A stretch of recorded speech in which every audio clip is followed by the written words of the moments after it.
우리 옆 사람 또 뒷사람하고 같이 인사 나누시겠습니다. 하나님만 선하십니다. 인사하시겠습니다. 예. God is good all the time. 한 번 더. 예. 아멘, 아멘. 하나님만 선하신 것 같아요. 우리 상혁 형제의 간증도 그렇고 또 우리 형제의 찬양도 그렇고 참 빛 대신 하나님만, 또 우리의 소망 되신 하나님만 우리 인생에 다른 이유가 없어요. 그렇죠? 계속해서 우리가 이 하나님을 따라가는 이 여정에 제가 그 지난주 금요일 날 그 이야기를 했었거든요. 이 믿음의 우리의 삶은 믿음의 여정이다. 이 믿음이 누군가를 통해서 저에게 왔고 또 그 믿음을 누군가에게 전할 수 있는 이 믿음의 여정을 끝까지 하는 게 중요하다는 것이죠.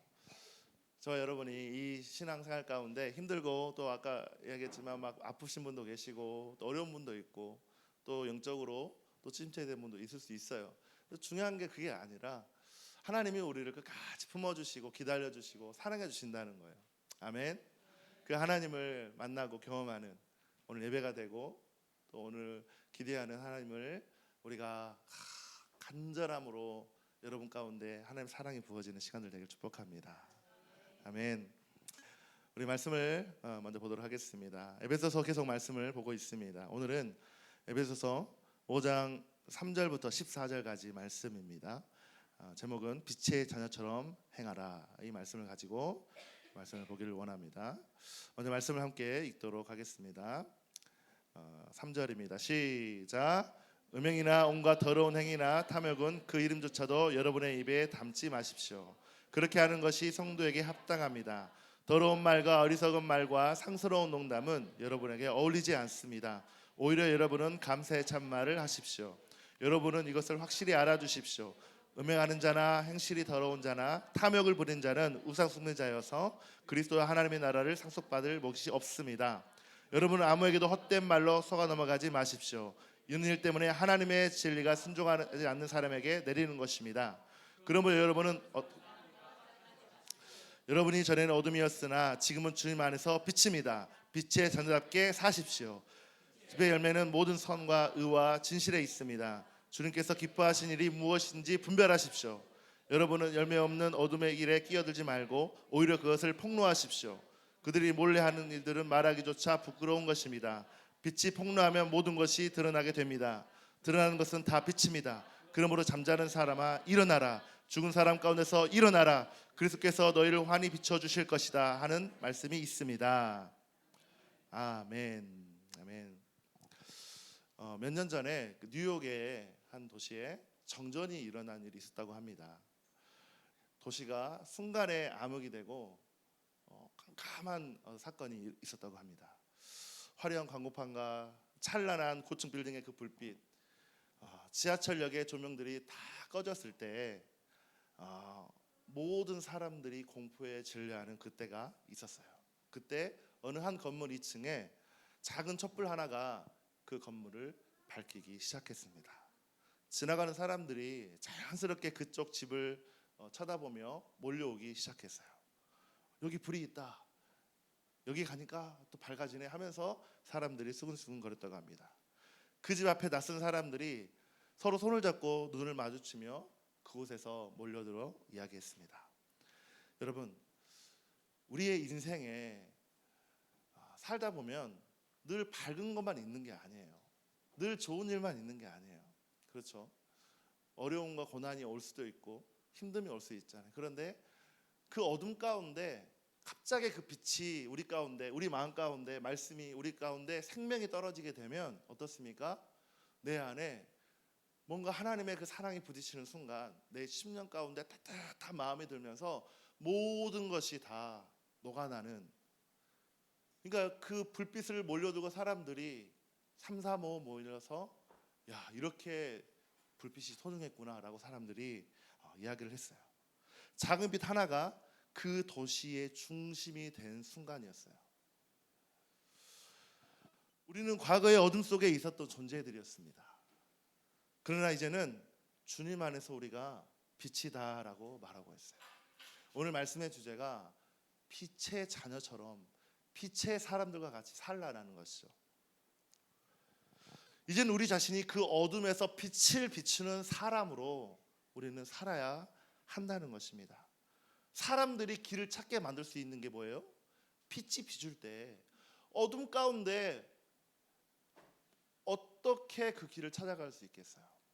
제가 예전에 시골에서, 저는 이제 전라도 광주에 집이 있습니다. 그런데 운전을 처음 배웠는데 20대 초반이었던 것 같아요.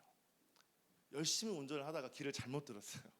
근데 가는데 계속 이상한 길로 가면서 점점 빛이 없어지면서 논두렁으로 들어가는데 깜깜한 빛이 찾아든 거예요. 길을 도저히 찾을 수가 없는 거예요. 그런데 여기 어디지 할 정도로 길을 알아볼 수 없을 만큼 그 차가 암흑에 있게 되었죠. 그래서 어머니한테 전화해서 엄마, 나 길 잊어버렸어. 차가 빠졌어. 차가 안 나가는 거예요. 논두렁에 빠져가지고. 그래서 제가 운전했던 차는 화물차였어요. 차가 가벼워서 빠져나가지 않아요. 엄마가 1시간을 지나서 와가지고 저 멀리에서 빛을 비춰서, 제가 그때 차가 무쏘였거든요. 막 그 사륜구동이었잖아요.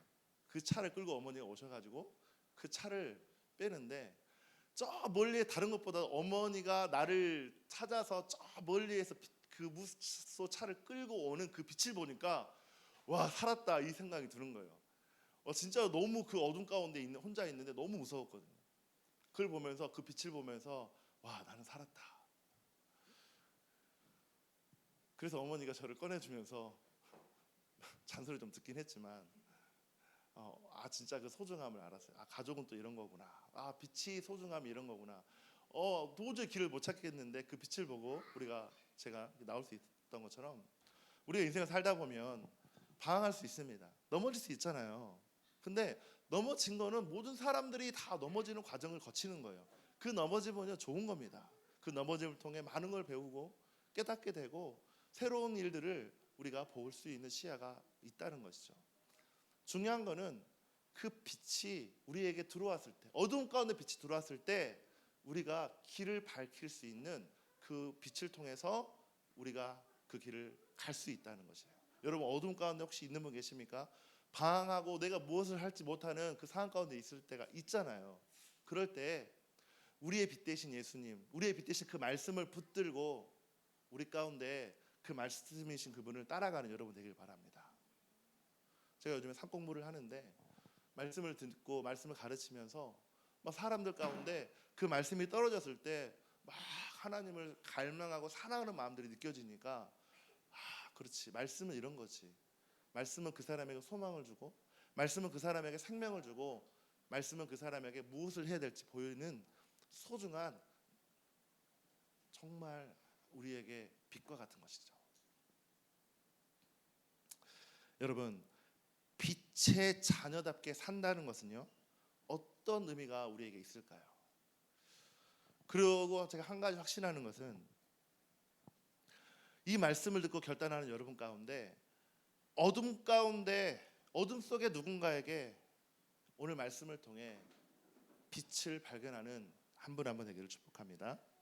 여러분, 빛은요, 좋은 것이죠. 밝은 것입니다. 어둠은 나쁘고 악하고 더러운 것이지만 이 빛은 우리에게 소망을 준다라고 제가 아까 이야기했습니다. 어떻게 살아야 어둠 가운데 지나지 않고 빛의 자녀처럼 살 수 있을까요? 우리가 4장의 말씀을 쭉 보니까 어둠 가운데 살았던, 옛사람 가운데 살았던 우리의 연약한 모습들을 쭉 열거하면서 이제는 5장에 뭐라고 말하고 있어요? 빛의 자녀처럼 살라는 거예요. 그런데 어둠 가운데 쭉 살았던 사람들은요, 빛이 뭔지를 잘 몰라요. 어둠이 안에 있기 때문에 빛이 뭔지를 모른다는 거예요. 그러니까 어둠 속에 쭉 산다는 거죠. 여러분, 어둠 가운데 있기 때문에 모르는 거죠. 그래서 우리 믿는 자들이 빛의 자녀처럼 살아야 어둠 가운데 있는 사람들에게 빛이 뭔지를 알려줄 수 있다는 거예요. 이게 우리에게 하나님이 말씀하시는 중요한 메시지입니다. 어둠에 있으면요, 빛이 뭔지 모르기 때문에 그 어둠이 안에 있는 게 전부라고 생각합니다.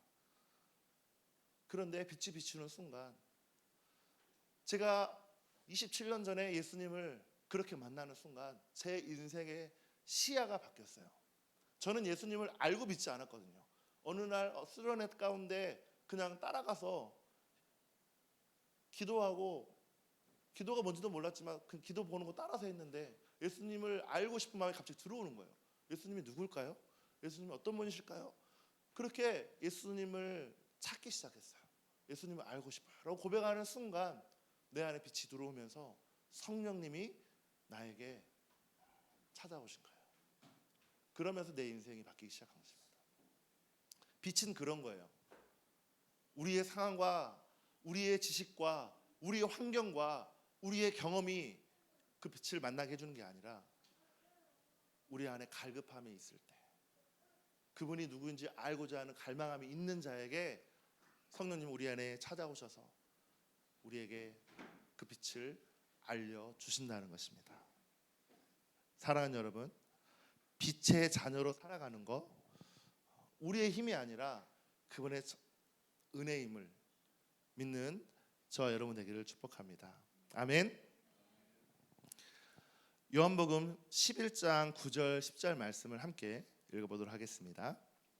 같이 읽겠습니다. 시작. 예수께서 대답하셨다. 낮은 12시 사람이 낮에 걸어다니면 햇빛이 있으므로 걸려서 넘어지지 않는다. 그러나 밤에 걸어다니면 빛이 그 사람 안에 없으므로 걸려서 넘어진다. 여러분, 우리는 어둠 가운데 다니면서 우리 인생이 많이 넘어집니다. 특히 예수를 믿는 사람들은요, 빛의 길을 가다가 넘어질 수가 있다는 거예요. 예수님을 모르는 사람들은요, 그 자체가 어둠이기 때문에 넘어지는지 넘어지지 않는지 그걸 분별할 수 없어요. 하지만 빛의 자녀인 우리 믿는 사람들은요, 늘 그 빛을 따라가고 그 빛을 통해서 내가 가야 할 길을 발견하고 매일매일 따라가야 된다는 거예요. 이스라엘 백성들이 홍해바다를 건너서 광야의 길을 갔을 때 하나님이 그들을 구름 기둥과 불 기둥으로 인도하셨던 것이에요. 그리고 매일매일 5년 후 10년 후의 일들을 이야기하신 게 아니라 매일매일 만나와 메추라기로 그들을 먹이시고 불과 구름 기둥으로 낮과 밤으로 하나님이 모세를 통해서 인도함을 받았다는 거예요. 마찬가지예요. 우리 인생도요, 우리 인생이 다 보이면 너무 좋잖아요. 5년에 난 무엇을 하고 있을 것이고 10년에 난 뭐가 돼 있을 것이야 하나님 말씀하셨다면 우리는 그 길을 따라가면 돼요. 그런데 하나님은 왜 안 보여주실까요? 하나님은 왜 우리에게 그 길을 안 보여주실까요? 하나님은요, 우리를 너무 사랑하세요. 우리 너무 잘하세요. 우리가 어떤 존재인지 잘하니까 10일 후의 일만 보여줘도 우리는 두려워서 못 따라갈 걸 알기 때문에 매일매일 우리를 인도하신다는 거예요. 사랑하는 여러분, 그래서 우리는 매일매일 그 빛을 발견하고 그 성령의 충만함을 가지고 그 빛을 따라가는 그런 삶을 우리가 살아야 한다는 것입니다.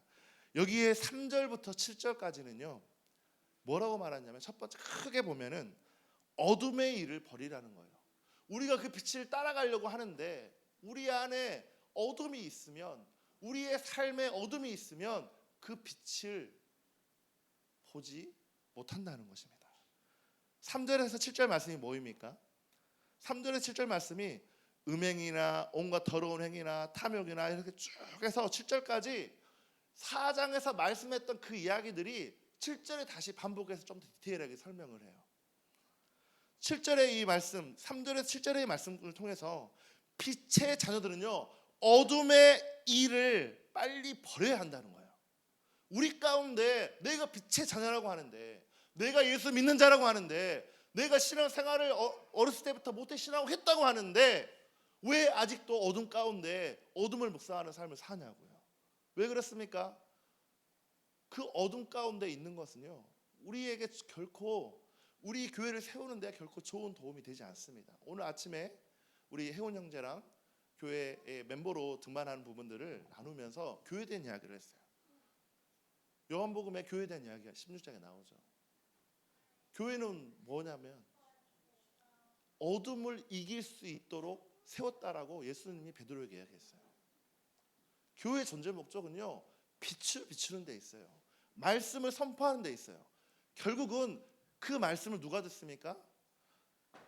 여러분, 우리 히시티 센트럴 교회에 있는 여러분요, 오늘 선포될 말씀이 누구를 향한 말씀이에요?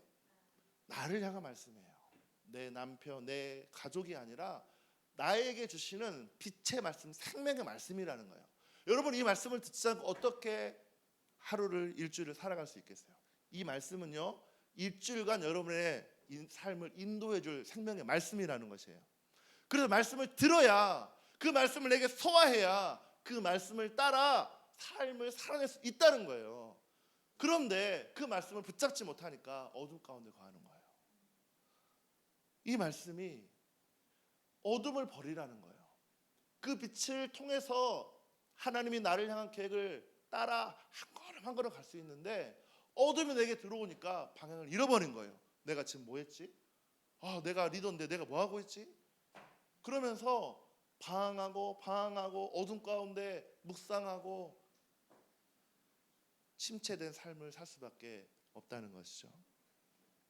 여러분, 여기에 보니까 버려야 할 것이 첫 번째가 있어요. 어둠 가운데. 따라서 해볼까요? 음란한 것을 버리라. 음행과 온갖 더러운 것과 탐욕이다라고 했는데, 결국 여기에 보니까 음란이라고 하는 것은 더러운 것의 대표적인 것이에요. 음란은요, 하나님의 성전인 성도들의 몸을 더럽히기 때문에 사단이 우리를 공격하는 첫 번째 타겟이 바로 음란한 것을 통해서 우리를 공격한다는 것입니다.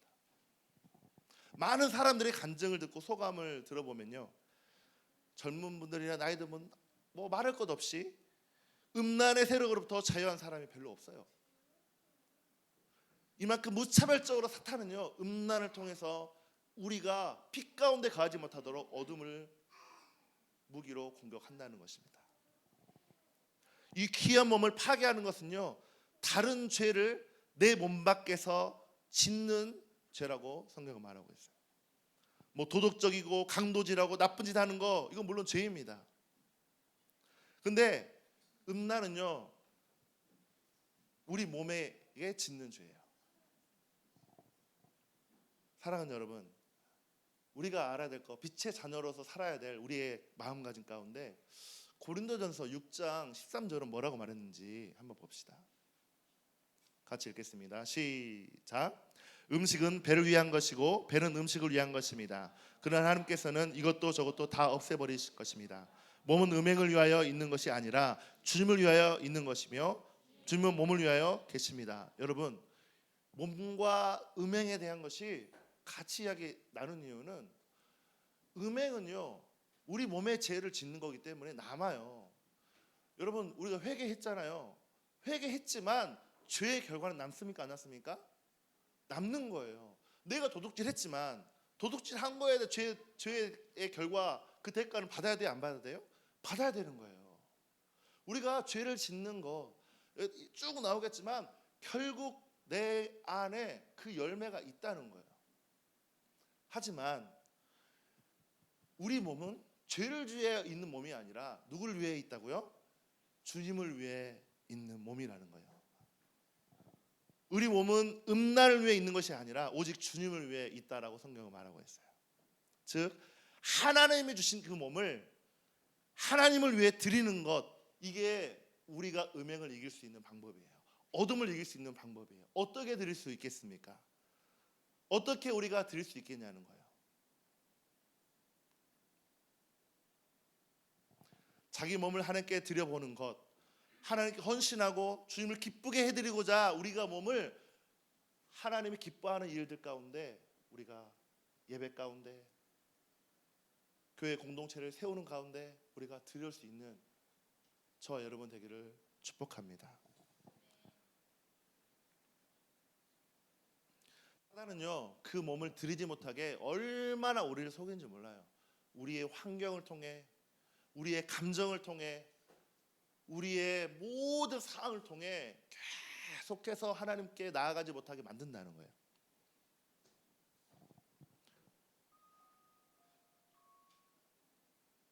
사랑하는 여러분, 두 번째 보니까 4절에서 6절을 보면 악한 말들을 버리라라고 말하고 있어요. 따라서 해볼까요? 악한 말을 버리라. 제가 이걸 여러 번 반복했지만 입에서 나오는 것이 아니고 우리 속에 있는 내면의 그 마음 상태가 내 입으로 나오기 때문에 내 입이 문제가 아니라 내 내면의 문제인 거예요. 악한 말은.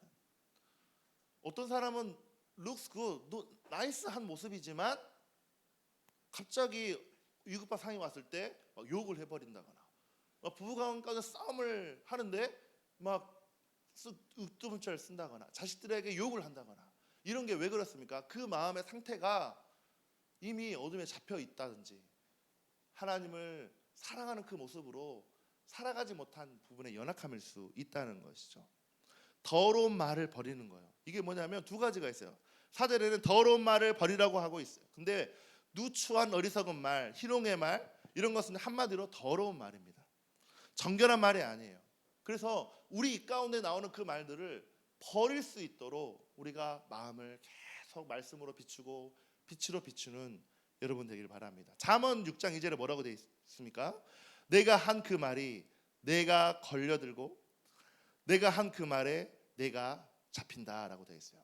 쉽게 말하면 내가 하는 그 말로 인해서 내가 저주에 얽매이고 저주에 잡힌다는 거예요. 그러니까 우리가 말을 할 때 너무너무 중요하게 생각해야 돼요. 내 인생을 묻게 될 수도 있고 내 인생을 풀게 될 수 있는 게 말이죠. 저는 이 말에 대한 거를 거의 2, 3주간 걸쳐서 제가 여러분들에게 뭐 과학적인 증거부터 해서 다 설명을 드렸어요. 말의 능력, 또 말을 통해서 나타나는 이 일들이 얼마나 많은 영향을 끼치는지를 제가 설교 시간에 계속 지난 몇 주 동안 이야기를 드렸습니다. 이 말은 제가 다시 이야기하지 않을게요. 잠언서 16장 24절에 뭐라고 되어 있습니까? 같이 읽겠습니다. 시작. 선한 말은 꿀송이 같아서 마음을 즐겁게 하여 주고 쑤시는 뼈를 낫게 하여 준다. 여러분, 죽이는 말, 저주의 말들은 우리의 뼈를 상하게 한다 그랬어요. 그런데 선한 말, 마음을 즐겁게 하는 말들은 뼈를 낫게 하는 거예요.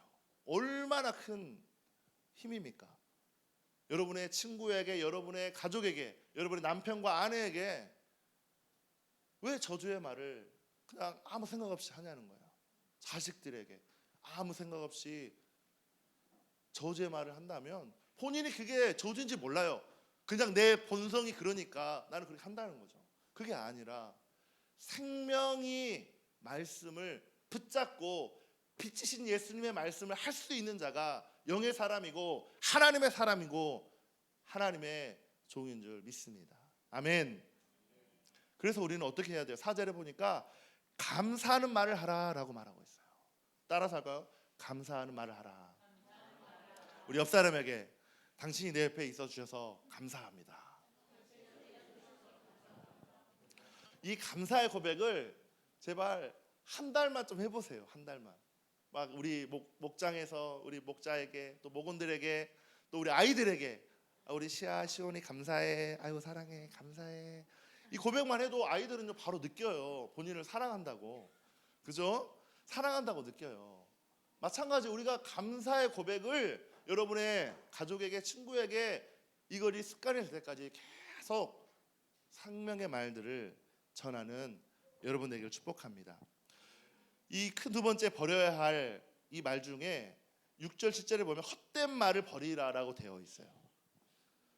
누구든지 헛된 말로 너희를 속이지 못하게 하고 라고 되어 있죠. 헛된 말이 뭡니까? 헛된 말이 뭐예요? 아무 의미 없는 무의미한 말들을 사람들이 막 한다는 것입니다. 성경과 잘못된 교리를 가르치고 또 잘못된 생각을 집어넣어서 그 사람을 헛된 삶을 살도록 만들 수가 있어요. 어떤 한 교회 자매가 SNS에서 크리스천 인플루언서를 팔로우하고 있었어요. 왜 그러냐면 그 크리스천 인플루언서라고 하는 그 사람은 기도, 큐티, 예배 다양한 콘텐츠로 많은 사람들에게 영향을 주는 사람이었어요. 그래서 많은 팔로워가 그 사람을 따라가고 있었죠. 어느 날 이 사람이 그 SNS에 이런 글을 남긴 거예요. 모든 종교는 결국 사랑으로 통한다. 맞습니까? 그 사람 그 자매가 그 문자를 읽고 그렇구나 라고 자기가 수긍을 했대요. 근데 나중에 생각해 보니까 뭔가 찜찜한 거예요. 그래서 그 자매가 성경을 찾아보다가 이 말씀을 읽었어요. 요한복음 14장 6절에 이런 말이 있습니다. 내가 곧 길이요 진리요 생명이니 나로 말미암지 않고는 아버지께 올 자가 없다. 이 자매가 그 말씀을 듣고 깨달았어요. 이 멋진 말, 그 사람이 말한 그 멋진 말처럼 이게 복음을 왜곡하는 말이구나라는 것을 인식했다는 거예요. 결국 그 자매는 말씀을 통해서 분별하기 시작한 거죠. 여러분, 어떻게 보면 모든 사람들이 그냥 세상 사람들은 그렇게 말할 수 있죠.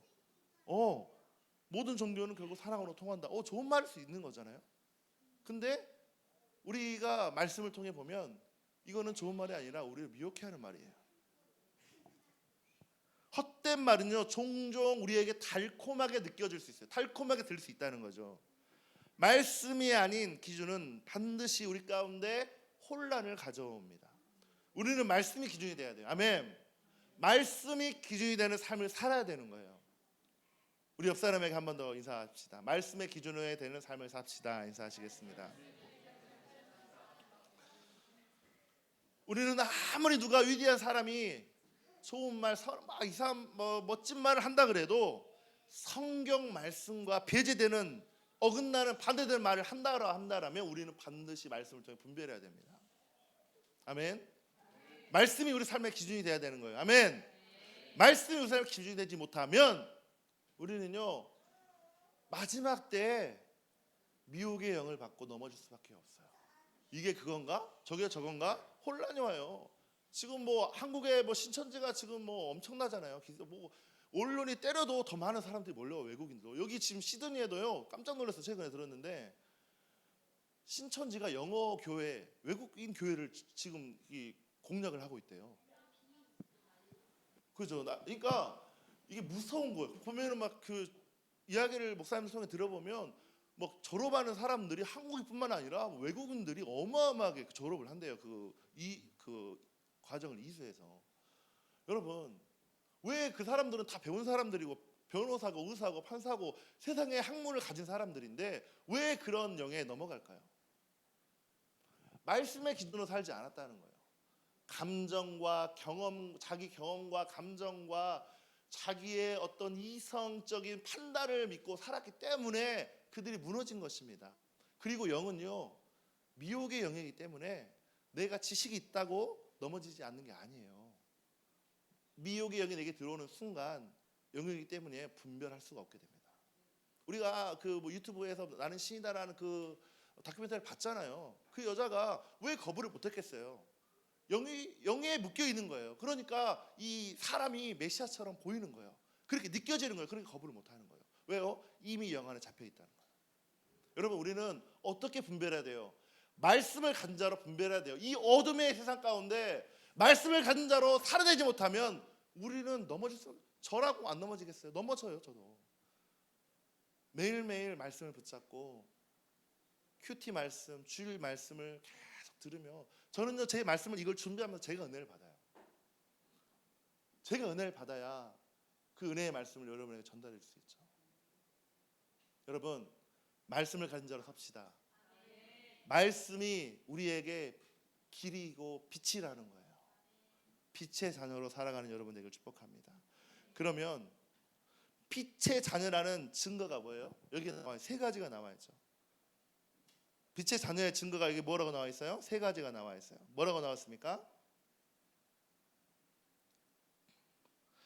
빛의 열매는 모든 선과 의와 진실이다라고 말하고 있어요.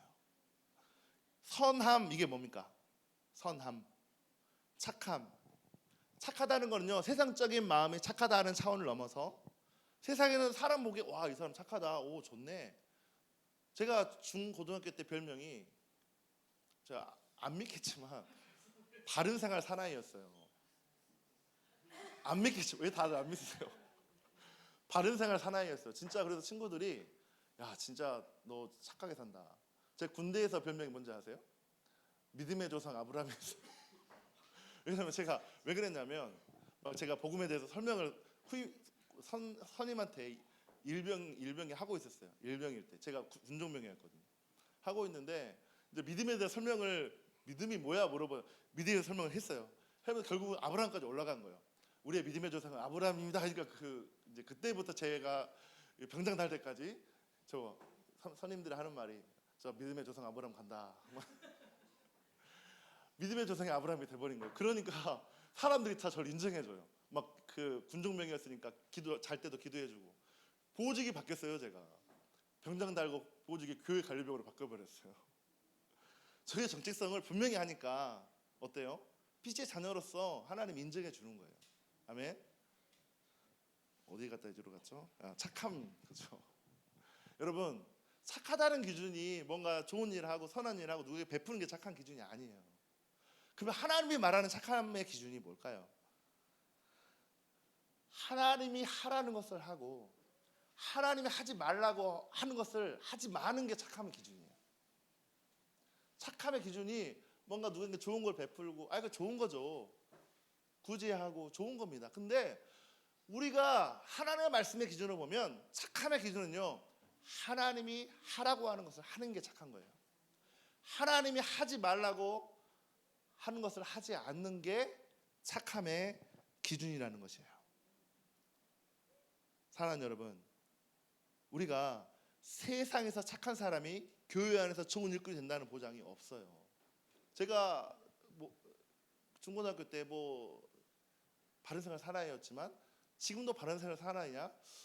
그렇지 않은 것 같아요. 많이 타락하고 많이 세상 물이 들어지고 나이를 먹으니까 그런 것 같아요.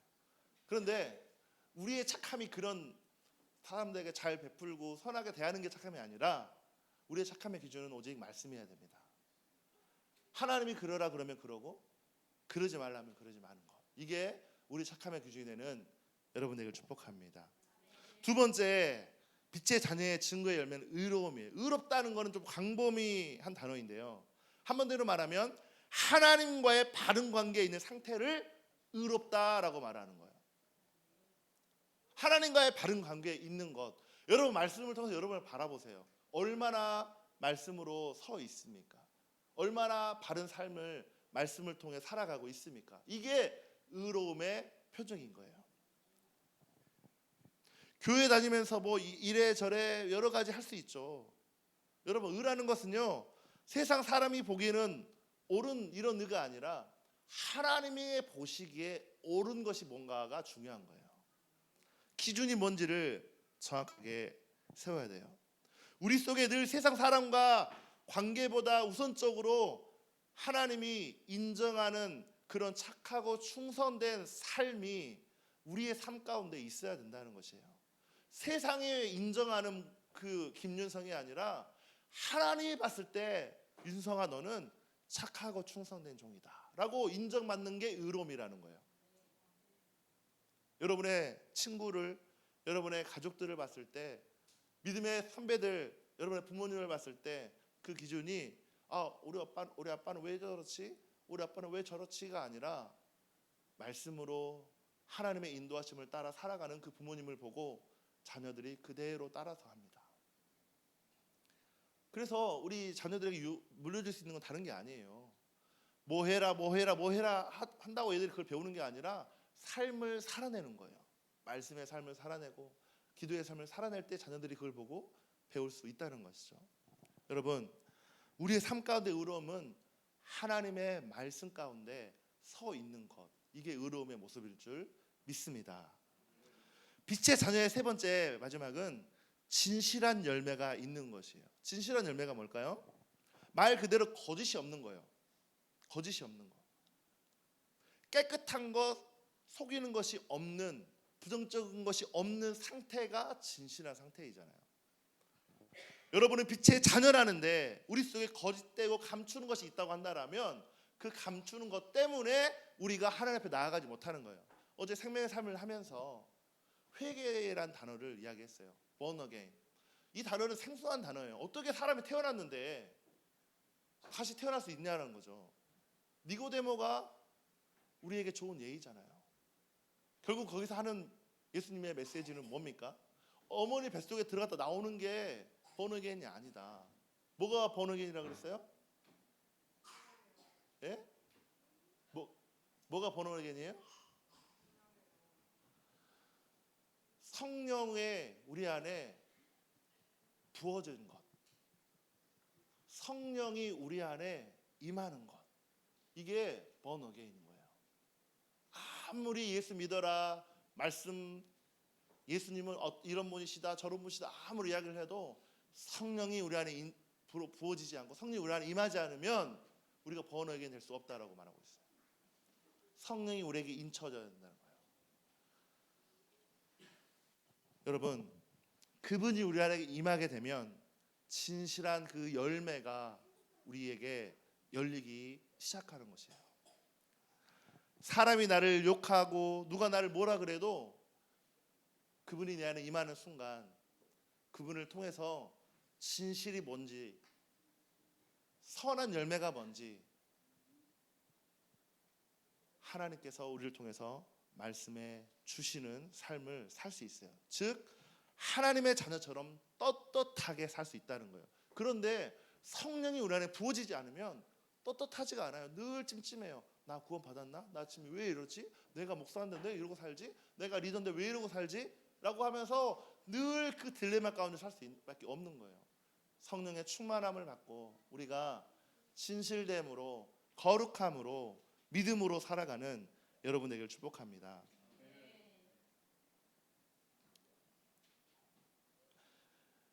사랑하는 여러분, 14절부터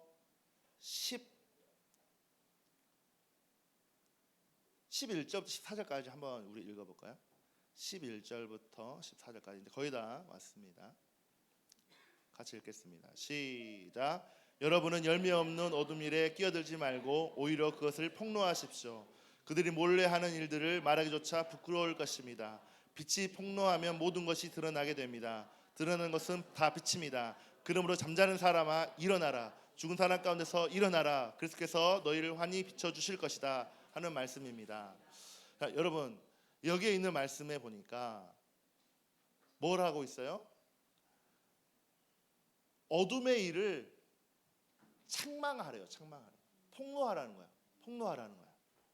에베소서 11장에 여러분은 열매 없는 어둠의 일에 끼어들지 말고 오히려 그것을 폭로하라라고 말하고 있어요. 드러내라는 거예요. 드러내라는 거.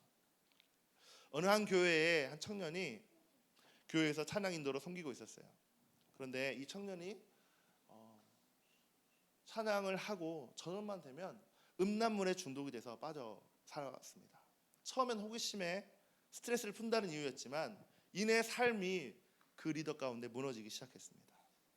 리더로서 자격지심도 들고 사람들과의 관계 가운데 어려움을 겪기 시작합니다. 어느 날 스튜디오 기도회에 우리 청년이 참석을 하게 됐습니다. 목사의 말씀을 듣고 빛의 자녀는 어둠을 감추지 않습니다. 빛 앞에 나올 때 회복은 시작됩니다. 이 메시지를 듣고 그 청년이 목사님에게 메시지를 보냈습니다. 목사님, 음란물 중독을 끊지 못하고 있습니다. 죄송합니다. 용서를 구합니다. 저를 도와주십시오. 그래서 목사님은 그 청년을 위해 기도하고 회복 프로그램과 금식 기도를 통해서 그 청년을 잡아줬어요. 그리고 6개월 후에 그 청년이 이런 간증을 했습니다. 내가 폭로한 게 아니라 내가 빛 가운데 나가기로 결심하는 순간 내 인생이 다시 시작됐습니다. 여러분 혹시 하나님 몰래 사람 몰래 지울 수 있는 죄는 다 있을 수 있습니다. 개인이 혼자 있는데 누가 죄를 짓는들 누가 뭐라고 그러겠어요. 그렇죠. 그런데 우리는 하나님 앞에 서는 자예요. 혼자 있더라도 우리가 하나님 앞에 있는 거예요. 그렇기 때문에 우리는요 이 말씀을 비추었을 때 절대로 그 여러분이 넘어지는 것과 타협해서는 안 된다는 거예요. 제가 부부의 삶을 하면서 제가 부부들한테 이런 이야기를 했어요. 아내와 남편 이 사이에 중간에 하나님이 있다라고 너희들이 대화를 해라. 그러면 말을 함부로 못할 거다. 하나님이 계신데 어떻게 쌍욕을 하냐. 하나님이 계신데 어떻게 저주의 말을 하냐. 그럴 수 없다는 거예요. 사랑하는 여러분, 우리는 그 어둠을 밝히 드러내야 돼요. 조금도 부끄러움이 없을 만큼 드러내야 된다는 거예요. 그 정체가 확 드러나 버려야 어둠의 세력에서 우리가 자유로울 수 있다는 거예요. 감춘 데서 뭔가 해결이 된다 그러면 감췄겠죠. 덮는 수준이에요. 부부관계도요, 덮어요. 그냥 작은마나 사소한 일들 가운데. 근데 그게 결국 큰 문제를 만들어 이혼에 가기까지 한다는 것이에요. 덮지 말고 드러내서 이거를 나눠야 돼요. 부부관계 나누고, 커플하고 나누고, 리더와 나눠서 그것들이 다시는 역사하지 못하도록 여러분이 보호를 받아야 된다는 것입니다. 왜냐하면 그걸 그대로 두면 아무 열매가 없어요. 결국 그것은 우리에게 주어지는 열매가 없는데, 그 열매를 어떻게 우리가 어떤 열매를 그 사람에게 맺히겠어요? 성령의 열매요? No. 죄악의 열매가 그 안에 계속해서 그 음란을, 그 저주의 생각들을 우리 가운데 하나님께로 나아가지 못하게 만들어서 마음이 굳어져요. 결국은. 그래서 이게 죄인지를 깨닫지 못하는 때가 온다는 거예요. 이게 죄인지를 깨닫지 못하는 거예요. 그래서 그냥 그 안에 세상과 하나님을 양다리 걸쳐가며 삶을 살아갈 수밖에 없는 거예요. 얼마나 저주입니까? 그러면 차라리 세상으로 가서 세상을 즐기고 살지, 왜 교회 와서 하나님도 슬프게 하고 사람들도 슬프게 하냐고요. 하지만 저는 그렇지만 하나님은 선하시고 좋으시니까 기다려주시고, 저도 기다려주고, 아멘. 하나님이 선하심을 통해 저 여러분 가운데 빛으로 나오는 여러분에게 축복합니다. 어둠에 있지 말고 빛으로 나오는 여러분에게를 예수의 이름으로 축복합니다. 우리 예배팀 나와주시고요. 결론입니다. 하나님이 오늘 저와 여러분에게 무엇을 말씀하셨나요? 어둠의 일을 버려라.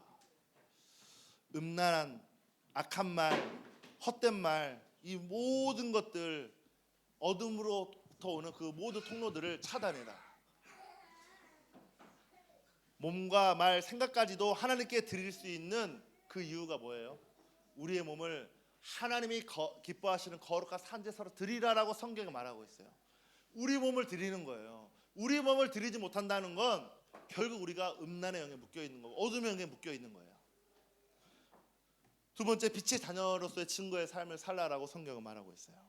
착함, 의로움, 신실함을 가지고 빛의 자녀로서 당당하게 살아가는 저와 여러분 되기를 축복합니다. 빛의 자녀로서 살아가는 방식이 뭡니까? 나를 기쁘게 하는 삶이 아니라 하나님을 기쁘게 하는 삶으로 우리가 방향을 전환시키는 거예요. 내 신앙, 내 만족을 위해 사는 삶이 아니라 하나님을 기쁘게 하는 삶, 하나님의 목적을 향해 사는 삶으로 우리가 방향을 전환해서 그분을 바라보는 삶으로 우리가 살아가야 된다는 것입니다. 아멘. 빛의 자녀로서 어둠의 일을 책망하는 거예요. 내 안에 있는 은밀한 중에 거하는 그 어둠을 책망하는 거예요. 끌어내는 거예요. 여러분 스스로 끌어내지 못한다면, 중독돼서 끌어내지 못한다면 여러분의 영적인 리더를 찾아가세요. 그리고 그걸 위해서 기도해달라고 요청하세요. 함께 기도하며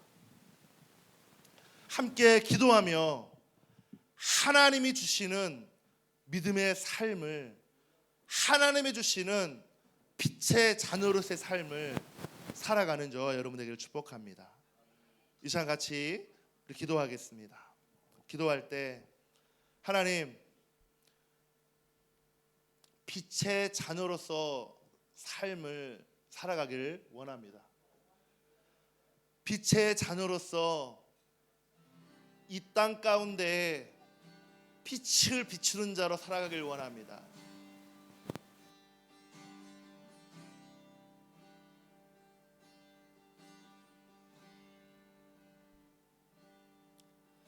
우리 조용하게 하나님 앞에 물어봅시다. 내가 빛으로 나아가지 못하게 하는 두려움이 있습니까? 내가 빛으로 나아가지 못하게 하는 중독이 있습니까? 내가 빛으로 나아가지 못하게 하는, 우리를 묶어 하나님께로 그 은혜 가운데로 나아가지 못하게 하는 그 족쇄가 있습니까? 오늘 예수의 이름으로 명하노니 그 모든 어둠의 영은 예수의 이름으로 명하노니 끊어질지어다. 저주의 역사는 끊어질지어다. 모두 중독의 영은 끊어질지어다. 우리 하나님 앞에 기도하며 나가시겠습니다. 하나님 아버지 감사합니다. 하나님을 신뢰합니다. 하나님, 내 안에 생명의 빛으로 내게 찾아오신 그 예수 그리스도의 놀라우심을 이 시간도 고백합니다. 주님, 내 안에 생명의 역사가 더 부어지게 하십시오. 내 안에 성령의 역사가 더 불어오게 하여 주십시오. 내 안에 성령의 충만함으로 어둠을 이길 수 있는 빛을 가진 빛의 자녀가 되게 하여 주시옵소서. 빛을 가진 빛의 자녀가 되게 하여 주시옵소서. 생명의 빛을 가진 자로 서게 하여 주시옵소서. 생명의 빛을 가진 자로 서게 하여 주시옵소서. 주님, 생명의 빛을 가진 자로 서게 하여 주시옵소서. 하나님, 생명의 빛을 가진 자로 서게 하여 주시옵소서. 하나님, 그 빛을 가진 자로 서게 하여 주시옵소서.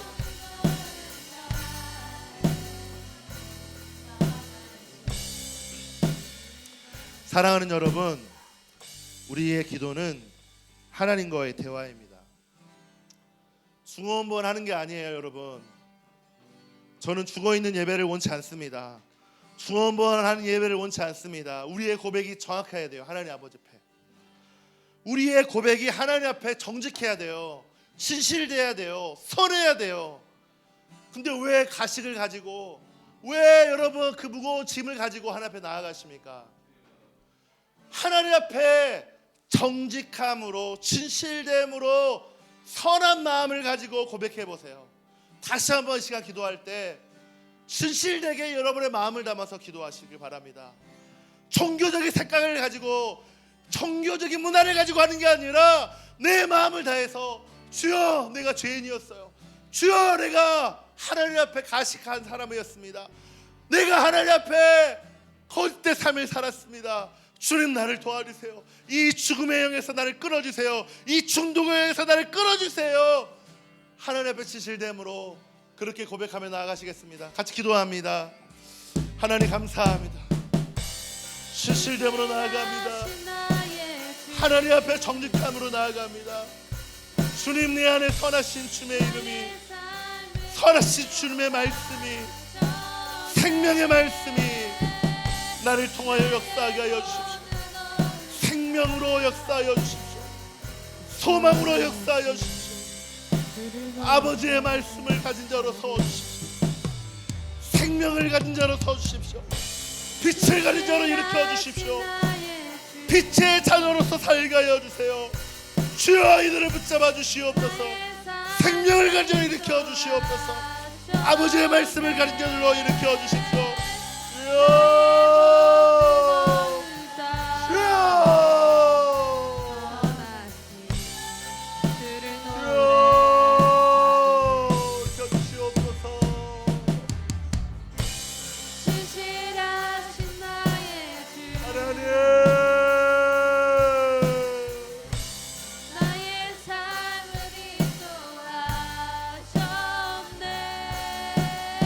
하나님의 이름을 높여드립니다. 선하신 하나님의 이름을 높여드립니다. God is good all the time. God is good all the time. 하나님의 그 선하심을 노래합시다.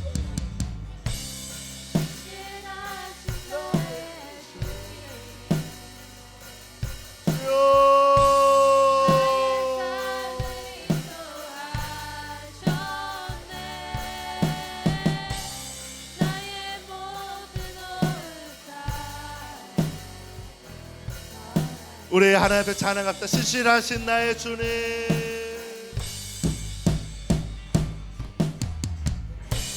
신실하신 나의 주, 나의 삶을 인도하셨네.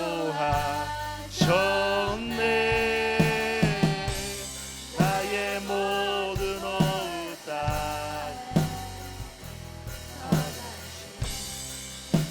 노래. 신실하신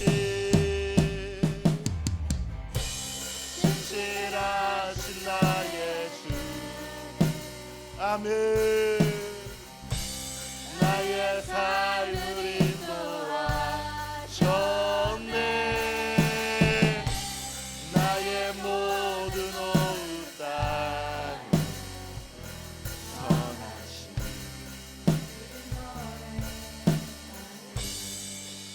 여러분 14절에 보니까 드러나는 것은 다 빛입니다. 그러므로 잠자는 사람아 일어나라. 주님이 저와 여러분에 말씀하십니다. 일어나라 말씀하십니다. 죽은 사람 가운데서 일어나라 말씀하십니다. 그리스도께서 너희를 환히 비추어 주실 것이다. 이게 우리에게 소망의 말씀인 거예요. 우리는 스스로 빛을 비출 수 없어요. 그분이 우리에게 빛이라는 거예요. 그분이 우리에게 생명이라는 거예요. 그분이 우리에게 진리라는 거예요. 그분이 우리 안에 거할 때 그분이 우리 안에 빛을 비춰 주신다는 것입니다. 여러분 한동안 계속 그 잠자리 가운데 있으신 분 혹시 계시다면 여러분 오늘 말씀을 통해 깨어나길 바랍니다. 우리 가운데 우리를 생명의 길로 소망의 길로 예수님을 따라가며 한 걸음 한 걸음 인도하시는 선하신 주님을 아침마다 고백하고 아침마다 노래하고 그분을 따라가는 저와 여러분에게를 축복합니다. 이 시간 기도합니다. 하나님 감사합니다. 오늘 또 하나님의 말씀을 들었습니다. 나에게 이 말씀이 생명의 말씀인 줄 알고 주님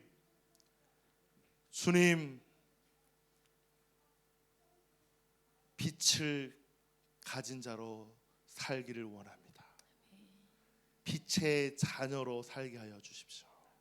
내 안에 모든 어두움들을 다 끊어내고 빛의 삶을, 빛의 자녀의 삶을 살기로 결단합니다.